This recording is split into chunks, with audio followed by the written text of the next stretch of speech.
Fala pessoal, tá começando mais um Better Call Sales. Hoje pra gente falar sobre parceria. Como criar um modelo de parceria e como funciona um programa de parceria para alavancar a sua receita. Hoje estou aqui com dois convidados super especiais que não poderiam ser diferentes para falar sobre o programa de parceria com bastante experiência. Estou aqui com Daniel Bueno e Caio Venâncio. Mas antes de eu apresentar eles, quero te deixar um convite. Clica aqui abaixo se você ainda não é inscrito no nosso canal, se inscreve, dá um like se você gosta desse conteúdo e também coloca ali nos comentários quais outros conteúdos você quer ver por aqui no Better Call Sales. Esse programa tem como intuito levar para você informação mais profunda em cima dos tópicos sobre venda complexa, venda consultiva, para te ajudar na trincheira do dia a dia. Mas, sem mais delongas, deixa eu apresentar aqui os convidados em que estou agora. Quero começar aqui do meu lado esquerdo com o Daniel Bueno. Dani, se apresenta para a turma. A gente já te conhece há bastante tempo, né? Mas se apresenta para a turma, conta um pouquinho da sua jornada, a empresa que você tem hoje, o que ela faz, o que ela se propõe a fazer. Perfeito, eu sou o Daniel da Dynamics, é um prazer estar aqui no Better Call 6, que é sempre, já assisto, né? Já sou da audiência. Hoje eu estou aqui tendo o prazer e a honra de falar com vocês. Hoje eu tenho a empresa Dynamics Consultoria, que é focada em consultoria de marketing e vendas, principalmente na área de vendas mesmo, treinar o vendedor, capacitar, implantar o software também, né, de CRM, principalmente o Nectar. Aliás, hoje só o Nectar, né, disso que a gente veio falar aqui. E eu comecei toda a minha história aqui na Nectar. Eu era músico, fui músico por 17 anos, todo mundo já sabe da história aqui, né? Estão cansados de ver. Mas um dia tudo começou a dar errado nessa área da música e eu pensei, cara, o que eu vou fazer da minha vida para colocar comida dentro de casa, para colocar receita dentro de casa? E a gente tem aquela ideia de que, não sei fazer nada, eu vou ser vendedor, né? O ledo engano. Boa. E acabei caindo no mundo das vendas. Já conheci o João de outros tempos, né? E o João falou, cara, vamos vender. Aprendi a ser vendedor aqui, construí minha carreira aqui. A Nectar me lançou para o Brasil inteiro nessa área de vendas e chegou um momento que eu falei, cara, nesse instante agora, depois de ter passado por outras empresas também, acho que chegou a hora de falar sobre vendas, falar da forma que eu gosto, falar da forma que eu acredito, e foi aí que nasceu a Dynamics. Boa. Dani carregou muita operação comercial, né, Dani? Conseguiu montar, estruturar empresas grandes, tradicionais, né, que às vezes estavam acostumados a vender de um modelo, você conseguiu mudar para outra forma de modelo de vendas moderno, né? Então tem uma super bagagem aí para trazer para a gente esse contexto também, tanto de parceiros, partners, como também venda consultiva, até empresas mais tradicionais, né, Dani? Exato. E aqui com Caio Venâncio também. Caiozinho, para quem não te conhece ainda, para o pessoal que está assistindo, quem é Caio Venâncio? Conta um pouco sobre você, o que você faz aqui na Nectar. Prazer, pessoal. É um prazer estar aqui com vocês. Então, meu nome é Caio Venâncio. Eu sou coordenador da parte de parcerias aqui da Nectar, principalmente focado ali na parte de onboarding, na parte tech do processo. A minha jornada eu iniciei na Nectar por uma oportunidade que o João me abriu, né? Eu não conhecia nada sobre vendas, nada sobre a parte teórica. Eu tinha acabado de sair da faculdade, então eu estava bem cru ainda para o mercado e recebi essa oportunidade da Nectar e lá já se vai 5 anos que eu estou aqui na Nectar hoje. Boa. Então, pessoal, apresentados, agora vamos entrar no tema geral. Quando a gente fala sobre vendas, a primeira coisa que a gente pensa é como que eu consigo mês contra mês, período contra período, entra crise, sai crise, garantir pelo menos um pilar das vendas, que é a demanda. Então, assim, para eu vender, naturalmente, vocês há de concordar comigo que eu preciso ter demanda suficiente para conseguir nutrir ali aquela equipe comercial e etc. E muitas vezes o diretor comercial, o gestor de marketing que está vendo a gente, tem ciência dos canais e principalmente quando ele vai vender para outras empresas, a primeira coisa que a gente pensa é: poxa, eu posso fazer conteúdo, posso fazer mídia paga, ou seja, eu posso fazer um inbound marketing, ou eu posso fazer a prospecção ativa. Dani, como é que você vê isso durante a sua experiência também, nas consultorias que você vê, as pessoas, assim, os gestores comerciais estão mais viciados mesmo nesses canais? O que você vê? Existe uma outra grande pista assim, que a turma pode estar de olho para olhar em cima muito dessa sua bagagem que você construiu? Eu vejo muito o comportamento de manada, né, no mercado como um todo. Sim. Então, quando todo mundo, há 12 anos atrás, quando ninguém falava em inbound, em outbound marketing, a gente tinha o pessoal focado em lista. Eu quero aprender a fazer cold call e tal. Todo mundo falava sobre isso. Aí começaram a vir as terminologias e a usabilidade do inbound, do outbound.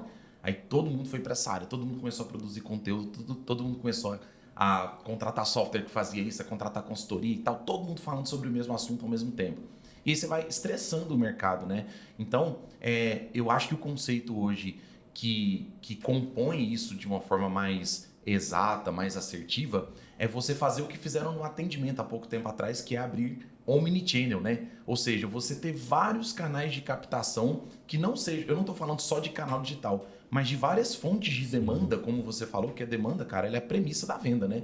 Então, você tem que ter várias fontes que te geram demanda, não só no inbound e no outbound, que tem que ser uma ou duas dessas fontes que alimentam o teu funil. Mas você pode ter várias mangueirinhas jogando água dentro do teu funil, né? Boa. E Caiozinho, dentro da sua experiência também, você é uma pessoa que veio também, né, dessa prospecção ativa. Você fazia ligações, prospectava empresas e hoje você está em uma outra frente sobre demanda.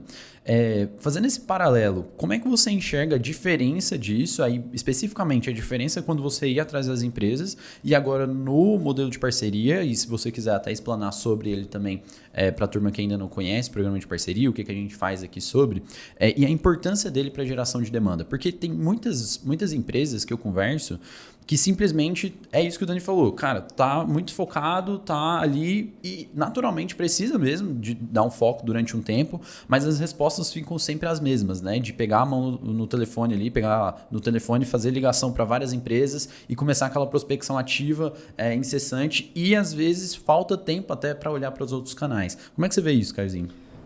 Assim como o Daniel pontuou bem, a cold call ela ficou muito saturada porque todas as empresas começaram a fazer essa parte e prejudicou bastante a forma de abordagem. Sempre a gente tinha que pensar em uma abordagem diferente para conseguir atrair a atenção do nosso prospect, né? Nosso suposto cliente. E a parte de parceria ela complementou muito essa parte, porque a gente entende todo o ecossistema do nosso cliente, o que ele precisa, e assim eu consigo achar parcerias que vão ser rentáveis para o nosso cliente e tanto para a empresa Nectar quanto para o nosso parceiro. Então é uma junção de ganho para todas as partes, né? Tanto para o cliente final quanto para ambas as empresas. Legal. Uma coisa que eu vejo bastante dentro disso que vocês trouxeram é que o nosso cliente tem um conjunto de necessidades, né? Então, dado esse conjunto de necessidades, eu posso estar em contato com ele nesse omnichannel em vários momentos diferentes dessa jornada. E se eu estou presente, por exemplo, só no físico, se eu não estou no digital, eu estou perdendo uma ponta. Mas se eu estou só no digital, não estou no físico, eu estou perdendo outra. Então, uma das premissas que a gente teve aqui na Nectar, e até abrindo esse jogo para quem está assistindo, era o seguinte... Cara, existe um nível de capilaridade que eu posso ter se eu ficar só no digital. Que o nosso processo aqui é de venda interna, o termo de inside sales, né? Então, a gente gera a nossa demanda também por inbound sales, ou seja, a gente gera os leads, a gente usa o inbound marketing, etc., para gerar esses leads até então e estar em contato com o nosso cliente, fazendo essas negociações, tudo via remoto, né? São poucos os casos que a gente tem ali o contato presencial, isso é mais ali na parte quando já é cliente. Dado isso, eu tenho um teto que eu consigo chegar, porque nem todo mundo está no digital. E mais do que isso, para eu gerar confiança também é um outro nível. E aí que vem, Daniel, o que você acha que é importante essa proximidade, principalmente no modelo B2B, sabe? Para fazer uma venda, para ter uma negociação, para ter principalmente o pilar dentre os 4 principais assim, de vendas, que é a credibilidade, cara. E por que o programa de parceria é tão importante nesse contexto geral? É muito interessante essa pergunta, Dudu, porque eu sempre brinco com o Caio que todo cliente que a gente chega para poder fazer hoje um onboarding dele, hoje a minha função como partner da Nectar é fazer o onboarding, né, dos clientes.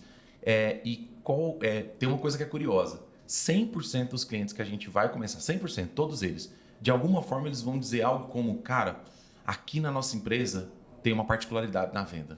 Puxa, cara, eu escuto isso o tempo todo. Toda empresa, é super curioso, toda empresa acha que é muito particular. Exato. Tipo, putz, meu processo é extremamente particular, só o meu que tem isso aqui, puxa vida, isso aí é o que eu mais escuto mesmo. Exatamente. E aí, cara, o que vai gerar confiança nesse cliente que está entrando agora, que está implantando um CRM agora, que está mudando uma cultura? Normalmente, quando o cara está trocando de CRM, quando a empresa está fazendo esse movimento, ela também está reciclando a sua cultura, ela também está fortalecendo uma parte da sua cultura de vendas, né? E esse é um momento que é muito instável para o gestor comercial, para o diretor comercial. Eu fui diretor de um monte de empresa e posso dizer com certeza que a troca de CRM é um passo que sempre está acompanhado também por um reforço de cultura. E aí chega um partner agora que vai entender essa demanda, que vai escutar esse cara, que já vivenciou o que ele está vivenciando agora em um monte de outras empresas também, que pode trazer benchmark, experiência, entendeu? Recomendações para esse cliente que está entrando na base agora, que está dando esse passo super importante. E aí a gente consegue entender isso de uma forma humanizada. E aí a gente pega todo aquele material bruto e transforma isso em ciência, em processo baseado na experiência de 11, 12 anos aí que a Nectar já tem, porque está tudo, né, registrado, está tudo trabalhado. É uma metodologia mesmo, não é só um software. E aí a gente percebe que no final do processo, essa confiança que você citou, que ela foi de fato estabelecida, ela vai sendo construída ao longo do processo, mas lá no final, normalmente a gente recebe esse feedback. Lá no começo eu não entendi a importância do onboard, agora que eu estou finalizando, Daniel, nos últimos passos aqui, eu estou vendo que, cara, eu pagaria de novo para fazer. Legal. Eu acho que tem muito disso do... Às vezes o conceito coletivo sobre o que é um setup ou implantação já é muito viciado, né? No que é. Então, assim, a galera já vem com um conceito formado por uma experiência ruim que ela passou de não adoção de uma ferramenta. E às vezes essa ferramenta nem teve realmente uma implantação. Só que a pessoa entende que era uma implantação aquilo e já cai ali no negativo, né? Até aproveitando isso, Caiozinho, para explorar mais esse tópico, o que você vê de maiores problemas assim? O que as empresas estão mais preocupadas quando a gente fala de onboarding especificamente? O que você acha que são os maiores erros das empresas, até antes, assim, sabe? De ter esse problema de confiança, de efetivamente conseguir colocar um CRM para rodar, cara? Na minha visão, a principal dificuldade é porque quando você está ali na parte de implantação de um sistema, você se preocupa muito no seu objetivo e não pensa muito na rotina do seu vendedor. O seu objetivo como gestor, assim. Exatamente. O que eu quero analisar, o que eu tenho que trazer de dado, eu quero finalizar logo. Você acaba não enxergando ali o valor da ferramenta, o valor daquele cara, do seu parceiro que está ali te implantando. Então foi onde o Daniel surgiu muito bem. Porque o nosso onboarding, no início, ele era muito engessado na parte do gestor mesmo, do que o gestor deve analisar. E com a entrada... Que era quem, entre aspas, estava pagando, né? Estava comprando ali o software, né? Exatamente. Aí com a entrada do Daniel, a gente conseguiu agregar muito valor. Por quê? Porque além da gente meio que trazer um cara que saca muito de vendas, então ele saca muito de processo de vendas também, ele saca muito da rotina do vendedor, por ele já ter sido vendedor em várias empresas também. Então, ele trouxe essa visão. Ele trouxe a visão do vendedor também e a parte de... teórica ali, né, pro gestor. Então, o nosso onboarding, ele parou de ser em cima só da visão do gestor, mas também trouxe a visão do vendedor. A gente conseguiu agregar treinamentos de vendas, então a gente conseguiu agregar muito valor no nosso onboarding por conta disso.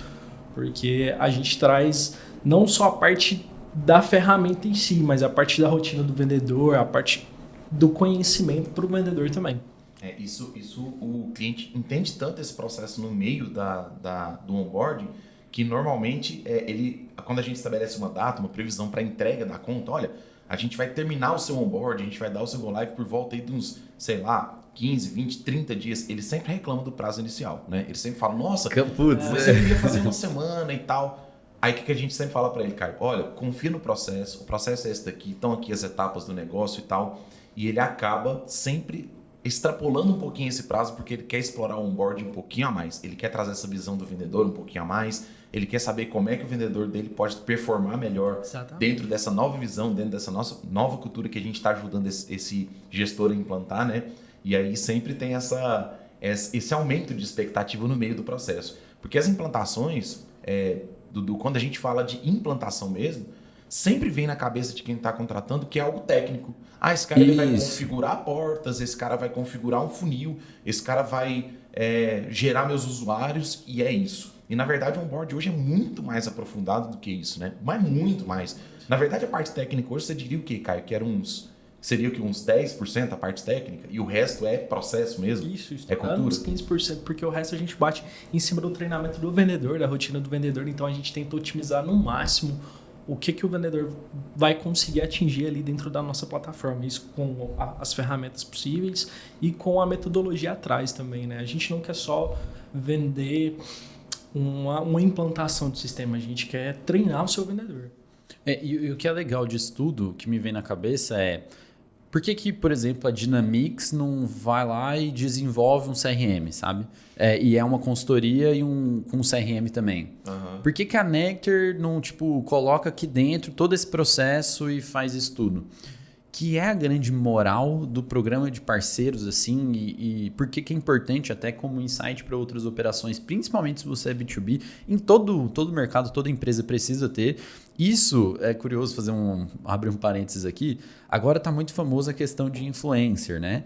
De você ter influencers, são os parceiros da marca que vão disseminar aquele produto, etc. Vão dar mais credibilidade àquele produto, o embaixador da marca. Bicho, deixa eu te falar uma coisa, isso aí é parceiro, velho. Isso é parceiro. O B2B não usa isso e fica às vezes querendo, eu preciso usar um influencer, um embaixador. Isso é importante, isso é legal, isso é maneiro. Só que, ainda assim, o influencer para o B2B é o programa de parceiros. Por quê? Você tem foco. A Nectar é uma empresa de tecnologia. Então, a gente foca em fazer uma ferramenta que seja legal, que seja de fácil uso, que entregue os relatórios e que seja a plataforma que transforma o vendedor em cientista de vendas, que transforma a operação em cientista de vendas. Agora, como é que eu vou fazer isso junto com a missão de passar todo esse conhecimento também via onboarding, via implantação? Não é mais legal eu focar e entregar a melhor experiência dos dois mundos? Então, o que a gente fez aqui? Vocês viram o background do Daniel. Daniel é uma pessoa que veio de vendas, ele vendeu, ele foi sucesso do cliente também, ele viu outras operações que vendiam, como elas vendiam, ganhou toda essa bagagem, foi diretor comercial de N empresas, presta consultoria sobre como montar um processo comercial. Cara, por que eu vou pegar alguma pessoa nova, vou colocar ali para falar com a sua empresa? Então, acho que essa que é a grande moral, assim, sabe? Da história de parceiros. Eu queria saber mais dessa visão também sua, Dani. Principalmente desse foco, assim, sabe? Eu vejo muita empresa que às vezes desfoca nisso. Vai vendo, um ou outro cliente pediu consultoria e você tem uma ferramenta. Ou você tem, sei lá, é uma indústria e aí pede muita parte ali de serviço. Às vezes você pode até no futuro ter, mas no primeiro momento é interessante você ter esses parceiros para aumentar essa capilaridade, né, cara? Exato. Cara, e isso me remete à conversa que eu tive com o João, com o Pedro, quando eu decidi sair da Nectar, né? Que foi o ponto da decisão foi justamente esse, Dudu. Eu queria ir para um lado muito consultivo. O Pedro e o João falaram para mim, cara, isso seria uma nova empresa. Essa foi a exata frase que eles me falaram. Daniel, o que você está querendo fazer seria uma nova empresa. E eu fiquei com aquilo na cabeça, seria uma nova empresa, porque leva muito tempo. Quanto tempo eu levaria, Dudu, para desenvolver um CRM com a maturidade que o Nectar tem hoje, depois de 7 anos de operação? Sim. Né? Como Nectar, né? Fora o tempo que a gente teve antes de batizar como Nectar mesmo. Então, quanto tempo eu levaria para ter um software tão estruturado, para ter um banco de dados tão legal, para ter uma performance tão otimizada quanto a do Nectar, para contratar desenvolvedores e ter uma visão de negócio de software que chegasse onde a Nectar chegou agora, entendeu? Nem só o tempo, né? O custo que vai levar. O custo, o know-how, cara. O know-how de fazer isso é muito difícil. As pessoas acham que fazer um software, por exemplo, é lançar uma plataforma, você clica aqui e vai para lá. Não, cara, tem todo o conceito, tem todo um trabalho atrás disso. Você vê que tudo que a gente está falando aqui até agora, esse é o primeiro tópico que a gente está falando do software em si. Mas, na verdade, tudo que a gente conversou até agora foi processual, foi construção, né? Foi ciência de vendas antes de chegar na plataforma do software. Tanto é que no onboard mesmo, eu sempre falo, olha, nesses primeiros momentos, esquece o software, pensa no seu processo. A gente depois vai falar da ferramenta, por enquanto é processo. Cara, então, quanto tempo eu levaria para fazer isso? E quanto tempo a Nectar levaria para desenvolver as metodologias que eu já tenho desenvolvidas, para passar pelos cargos que eu já passei, para trabalhar cara a cara com o vendedor como eu trabalhei durante esses 11 anos que eu estou nesse ramo, né, de negócio. Então, cara, a parceria para mim faz todo sentido porque a gente atalha muito o caminho. Eu levaria o quê? 20 anos para fazer um Nectar novo? Vocês levariam o quê? 10 anos para fazer uma consultoria como a Dynamics? Então por que a gente não junta forças e a gente entrega isso para o nosso cliente, tendo o melhor da Nectar e o melhor da Dynamics num pacote único, né? Essa que é a moral, né? Você conseguir... Tem muito disso da economia compartilhada, né? De tipo assim, eu não preciso ter o carro. Eu posso, tipo, alugar, entre aspas, o Uber e vai me levar do ponto A ao ponto B. Essa que é a grande sacada. Eu ando de carro ainda, ando com ar-condicionado, um carro confortável, mas eu não preciso ter a posse do carro, né? Entra muito nessa sacada também de eu posso ter o serviço de prestar essa consultoria de CRM, né? Mas eu não preciso desviar o foco da nossa operação para atender isso. E aí o meu cliente não vai se sentir perdido no pagode ali, né? Não vai se sentir perdido no sentido de que vocês são mais a ferramenta ou vocês são mais essa parte de metodologia, eu acho que vocês entregam mais isso daqui do que aquilo outro, sabe? E aí sempre fica faltando alguma coisa. Agora, Caiozinho, abrindo um pouco como canal de demanda mesmo, a parte de parceiros, né? Hoje a gente tem empresas de consultoria, agências principalmente, que geram essa demanda para a gente também complementar ao nosso processo comercial por estar dentro dessa sinergia. Cara, a pergunta você acha que isso faz sentido mesmo para qualquer operação B2B? Conta um pouquinho da sua visão sobre canal de parceiros como gerador de demanda. Porque às vezes o gestor está vendo isso daqui, tá, beleza, mas vocês são uma empresa de tecnologia, isso faz sentido, mas no meu negócio é muito particular, eu não sei se faz sentido ou como que eu adapto. O que você dá de dica para o pessoal que está ali do outro lado, que até acha legal, acha interessante, mas não sabe nem para onde ir, cara? Então, Dudu, eu acredito que faz total sentido para empresas B2B. Por quê? Porque quando você tem um parceiro, ele tem um outro...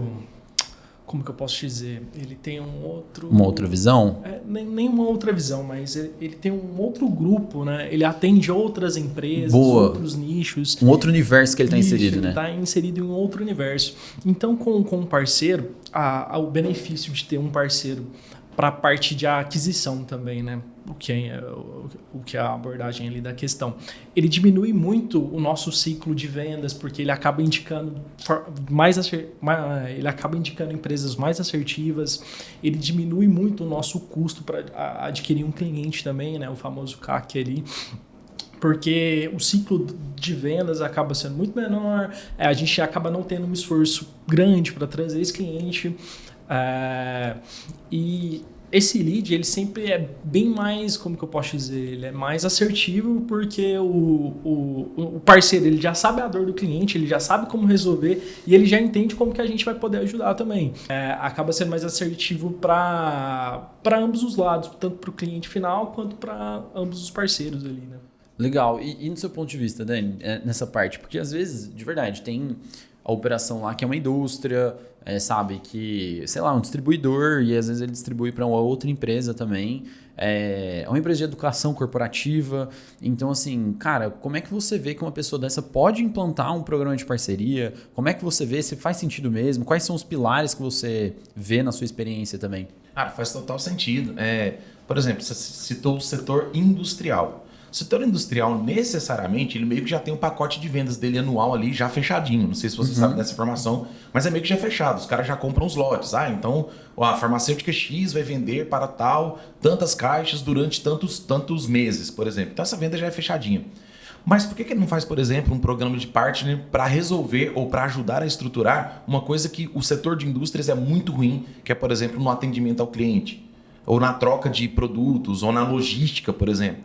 Cara, dá demais para implantar esse programa, como a gente já falou. Aproveitando a experiência, né, de outros segmentos que você pode agregar no teu negócio para que você fortaleça isso de uma maneira que é muito barata, no final das contas, e muito eficiente. Vou dar um exemplo real do que está acontecendo agora. Eu estou dando consultoria numa empresa de seguros. Essa empresa de seguros, a maior concorrente dela hoje, só para você entender o cenário, são aquelas cooperativas e tal. E ele pensou, cara, então eu vou montar uma cooperativa que se eu não conseguir colocar na parte do seguro, eu vou jogar para minha própria cooperativa. Então eu vou competir comigo mesmo, mas no final toda a receita está dentro de casa, né, no final das contas. E eu falei para ele, cara, por que em vez de você montar uma do zero, aprender tudo, ir lá, tirar a licença lá em Brasília para você poder operar, esperar quase 7 meses para poder fazer isso acontecer, ter toda essa dificuldade, por que você já não chama um cara que eu conheço, que tem esse know-how e que já está com a empresa pronta?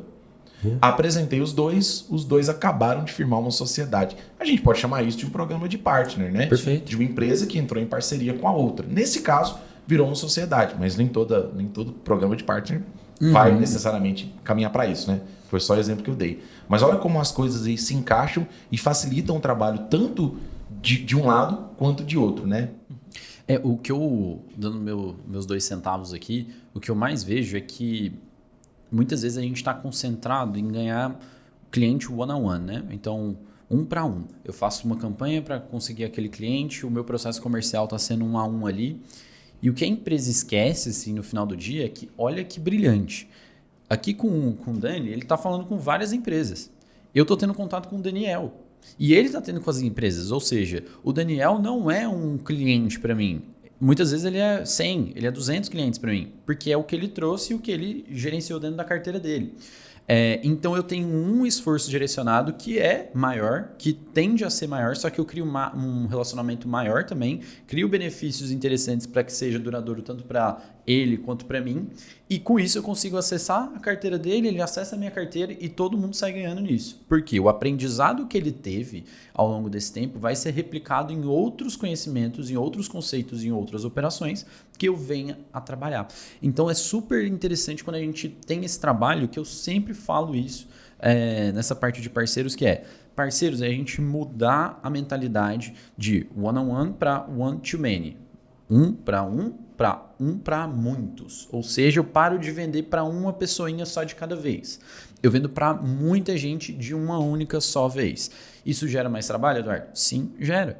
Só que, se bem estruturado, você começa a ter aquelas vendas ali como se fosse no automático, né? Você tem aqui pessoas que estão representando a tua marca, representando o seu processo, a sua metodologia, a sua educação, que está vendendo esse programa. Então, por exemplo, uma empresa de educação corporativa super pode se beneficiar disso se ela faz uma parceria com um coworking, por exemplo, e aí vai vender para as pessoas que estão ali aquela formação, aquele MBA, aquele curso profissionalizante dentro de uma área.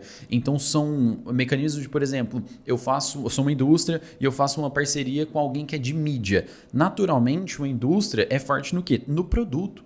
Indústria é produto. Exato. A Nectar é uma indústria de software, então a gente é forte no software.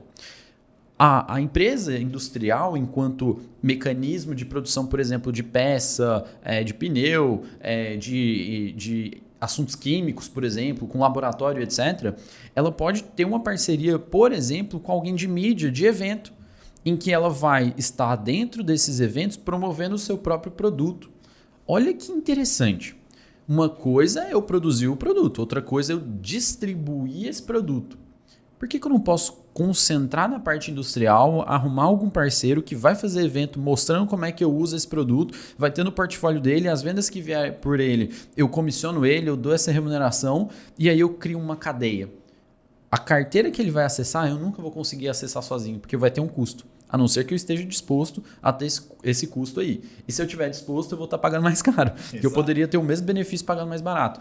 Então eu vejo muito nessa lógica, assim, sabe? De, ao invés de eu ir 1 a 1 ali, formiguinha a formiguinha, eu tenho um exército que está ali na ponta para mim e que eu consigo ter essa capilaridade muito maior. Exato. Então, só pegando um pouquinho da visão de vocês em cima disso tudo que eu falei. Tem muito custo do seu produto também, né? Porque quanto mais você vai gastar, mais você vai subir ali o seu preço e Exato. não vai ficar tão competitivo ali no mercado.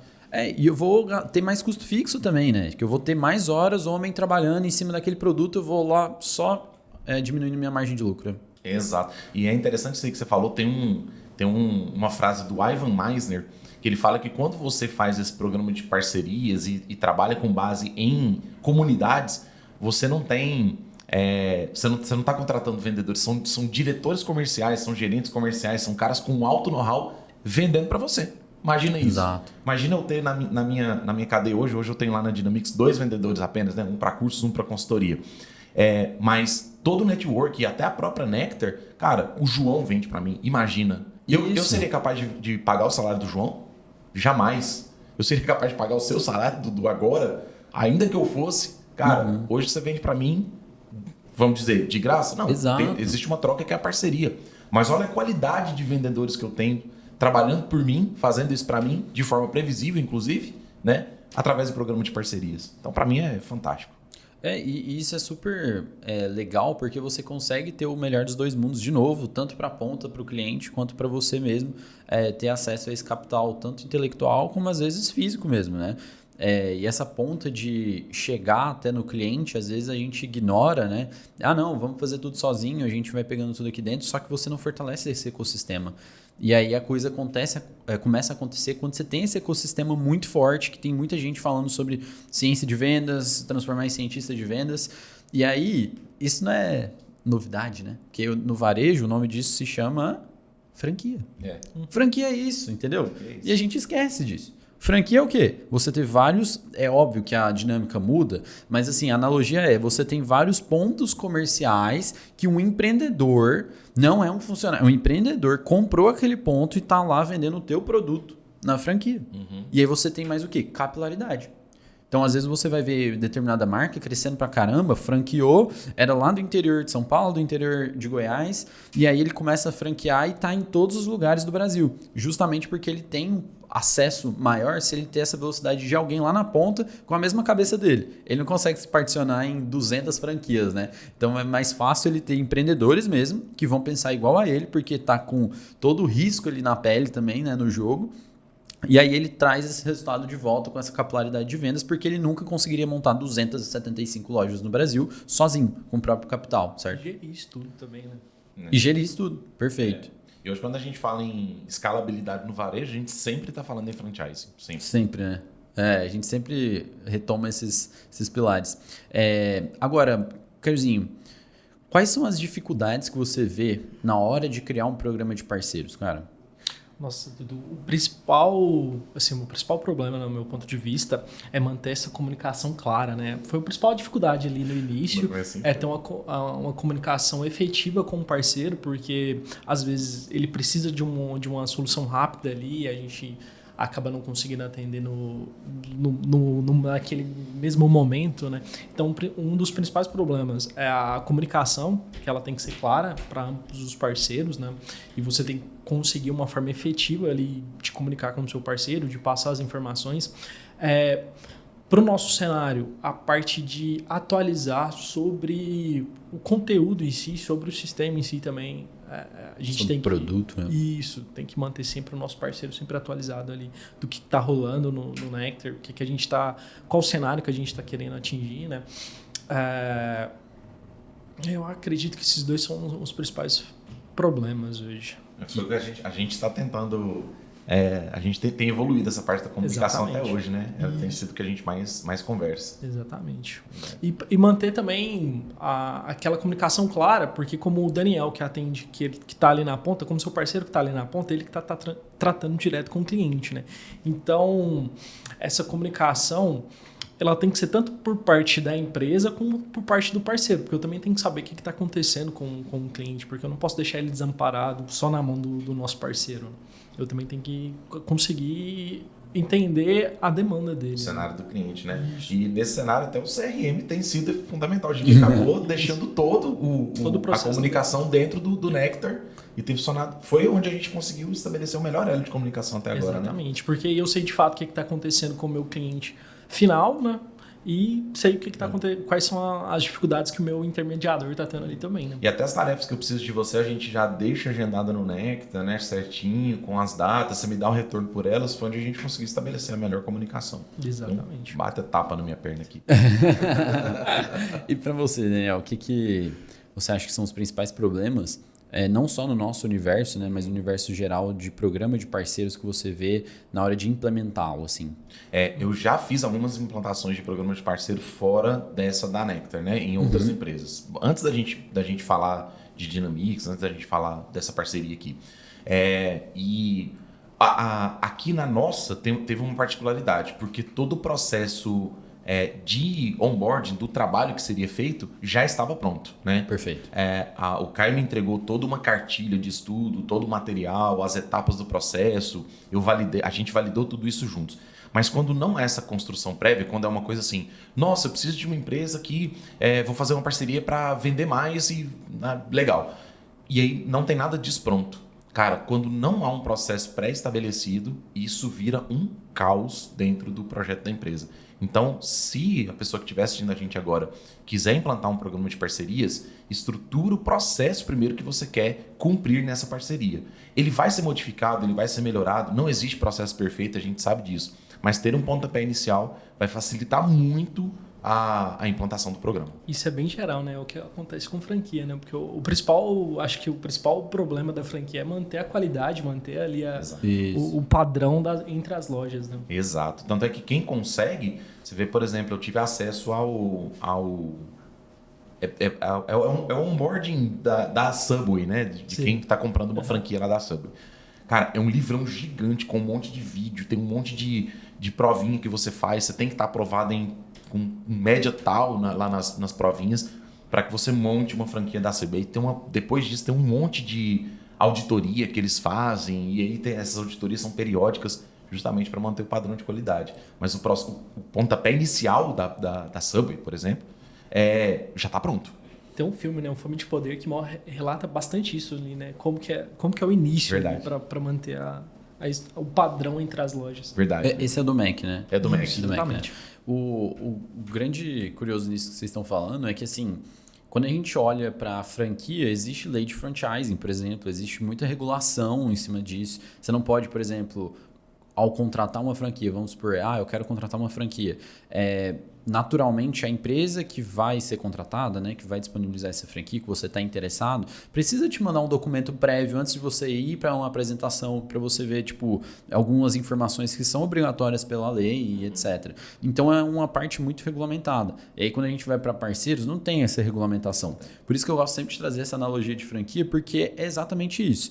Quando você tem uma capilaridade, você está pulverizando mais o seu serviço, você tem esses problemas. Comunicação e garantir que aquele serviço vai ser igual ao que você entrega dentro de casa, para ter mais escala, né? Diminuir custo fixo, aumentar a qualidade de entrega e todo mundo sair feliz nessa historinha.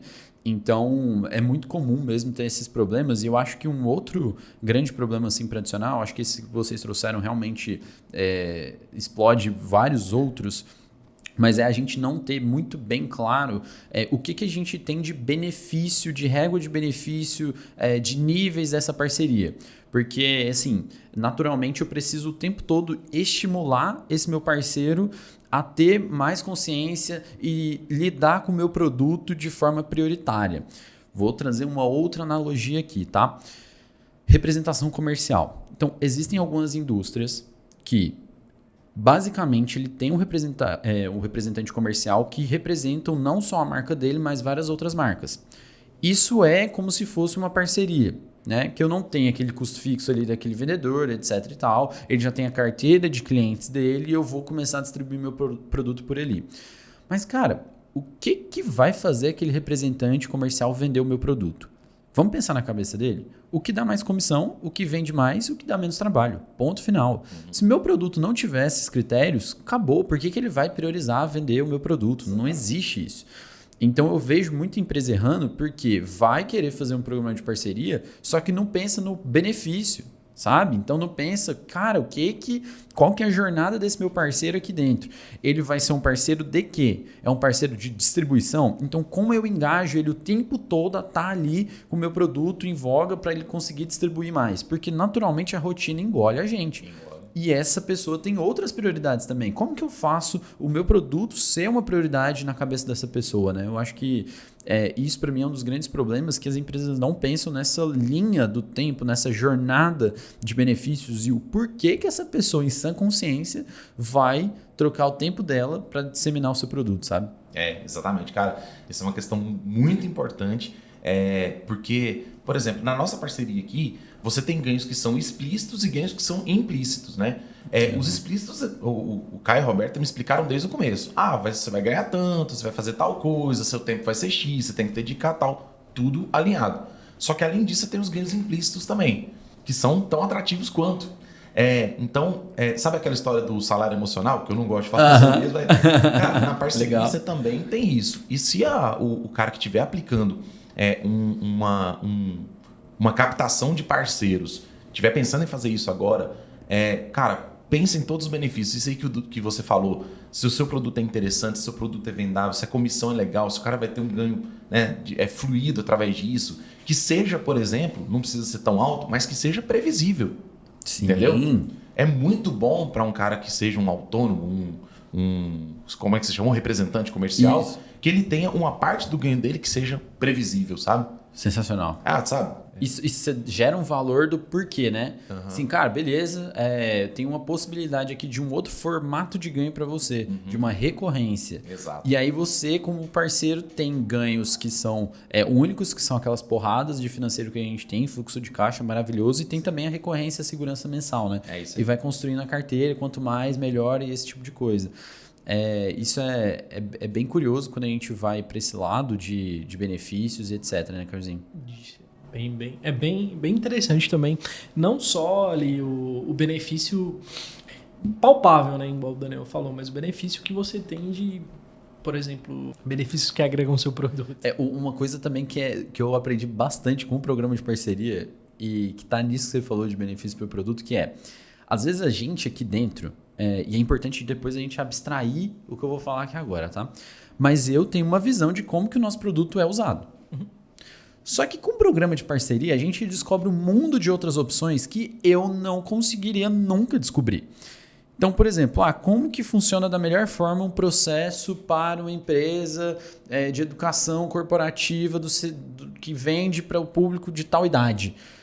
Cara, isso é muito tempo, é muito relacionamento ali próximo e que o parceiro traz isso. Então, o que eu sou apaixonado no programa de parceria é descobrir coisas que eu não faço a menor ideia. Então, isso é muito legal, né, Dani? Então, tem várias empresas que a gente entra em contato junto, que a gente trabalha junto, que você descobre maneiras de como usar bem o produto que a gente não fazia a menor ideia de como usar, né? Exato, cara. É incrível como esse mercado de vendas, essencialmente, por que eu sou apaixonado? Porque cada venda, de fato, é um processo. Cada empresa, de fato, é um processo. Aí a gente vai aprendendo sobre cada empresa que a gente dá consultoria, cada empresa que a gente faz onboard, cada empresa que a gente mantém um network de relacionamento. A gente, como você falou, a gente aprende novas formas de fazer velhas coisas, sabe? Boa. Então, cara, é muito legal. E aí você traz isso para sua experiência e cada cliente que eu atendo é mais um. Opa, isso aqui vai entrar para minha caixinha de conhecimento. Aí imagina, agora... Vai ficar mais fácil, né? Cara, a gente com 500 empresas atendidas aí ao longo desse tempo, quando alguém chega pra gente e fala, nossa, eu tenho um problema assim que eu não consigo resolver. Não, peraí, deixa eu olhar na minha caixinha dos 500 caras aqui, como eles fizeram. Aí eu vou abrir na minha caixinha. Esse cara aqui, ele já fez tal coisa. Caio, olha pra mim o processo do fulano de tal, como é que tá hoje em dia. Pega os dados de crescimento de empresa, depois que ele fez a alteração tal, se houve melhoria ou se não houve melhoria. O Caio pega o dado pra mim e fala, não, cara, esse cara tá vendendo 30% a mais, pode aplicar que vai dar certo. Eu vou lá no nosso novo cliente, aplico, o cara vê o resultado, entendeu? Onde que a gente vai conseguir ter isso sem um programa de parceria instalado? É muita disseminação de conhecimento, assim, né? E aprendizado mútuo que gira numa velocidade que é impressionante, né? É um negócio, assim, de maluco. Então, é isso, pessoal. Antes da gente encerrar, só perguntar para vocês, tem alguma coisa que a gente não conversou aqui, que vocês queiram levantar, algum assunto, alguma coisa sobre programa de parceria, sobre venda consultiva que a gente não tratou aqui? Eu quero passar para quem está nos assistindo a visão do parceiro, que é o meu caso, tá? Boa. Que, para mim, como eu falei aqui, a gente vai ter ganhos explícitos e implícitos, né? Os implícitos, para mim, foram excepcionais. São 3 grandes ganhos aqui que eu queria deixar claro. O primeiro deles quanto eu pagaria, por exemplo, para a Nectar para que ela validasse os meus processos. No programa de parceria, eu faço isso de graça. Sensacional. O Caio e a Roberta validam os meus processos. Processos que são usados lá na parceria, mas que eu consigo expandir isso para toda a Dynamics. Eu melhorei muito os processos da Dynamics de CS sendo validado pelo Caio e pela Roberta, entendeu? Esse para mim é o primeiro ganho. O segundo grande ganho que a gente tem, além da validação desse processo, o terceiro que eu ia falar era o ganho financeiro, né? Que é uma receita previsível, é muito legal, não é um ganho ruim, sabe? Eu consigo hoje ter uma equipe dedicada só para a parceria da Nectar, com o que ela me gera, além desse aprendizado. Então, imagina, eu pagaria por uma consultoria da Nectar para validar meu processo, só que ela me dá isso de graça. E eu ainda recebo por isso. Então, eu queria deixar essa visão de parceiro para quem tem medo de entrar numa potencial parceria, ou para quem está com o pé atrás, se, nossa, será que vale a pena e tal. Olha, organizado de maneira processual, estruturada. Era essa palavra que eu estava procurando, Dudu. Você sempre complementa nessa frase. É incrível. Entrar num programa estruturado de parcerias ou ajudar a estruturar, que é o que eu justamente estou fazendo nesse momento com a Nectar, né? Criando junto, a gente quebrando cabeça junto, a gente achando soluções juntos e construindo esse modelo que está se estruturando cada vez mais efetivamente. Cara, para mim tem sido um ganho que eu não abriria mão hoje. Se a Nectar falasse, não faz isso, tá, Caio? Mas se a Nectar falasse, olha, eu não vou te pagar mais, cara. Você vai fazer os onboards aí, eu vou te pagar só o seu colaborador e você vai fazer. Cara, eu diria, vou pensar seriamente no assunto, porque para mim são vários compensa ganhos, muito. Né? Os ganhos que são além do financeiro, cara, compensam demais para mim. Tem compensado muito. Então, em nome da Dynamics, eu quero agradecer vocês por abrir essa oportunidade para mim também. Pô, sensacional, sensacional. E assim, pra gente finalizar, cara, se alguém quiser conhecer mais do trabalho da Dynamics, quiser conhecer mais do seu trabalho, como que o pessoal consegue te achar? Hoje eu facilitei muito o acesso, tá? Instagram, daniel.dynamics. Tudo que você precisa saber da Dynamics está lá, inclusive um pouquinho da vida de quem é o Daniel, de onde que o Daniel passou, como foi a história do Daniel da Nectar. Quem quiser conhecer, Instagram, daniel.dynamics. Sensacional, cara. Carzinho, tem algum contato que você quer deixar aqui para a turma, se quiser entrar em contato contigo? Um e-mail, um LinkedIn? Pode entrar em contato comigo através do LinkedIn, né? Ali no Caio Venâncio. É isso aí. Então é isso, pessoal. Muito obrigado por você que esteve aqui até o final desse conteúdo. Se você não conhece ainda o nosso programa de parceiros, ele está aqui no link abaixo. Clica nesse link, você vai ter acesso lá a uma página que tem todos os benefícios que a gente entrega. Se cadastra lá, se você é uma agência, uma consultoria comercial, que a nossa equipe vai ter o prazer de entrar em contato contigo e te explicar o nosso programa. Se você ainda não conhece o Nectar CRM, nós somos a maior plataforma que te transforma em cientistas de vendas, tá? Plataforma de gestão de vendas B2B. Clica aqui embaixo também e fale com um dos nossos especialistas para entender um pouco mais dos seus problemas comerciais e como a gente pode resolver. Então um abraço e até o próximo Better Call Sales.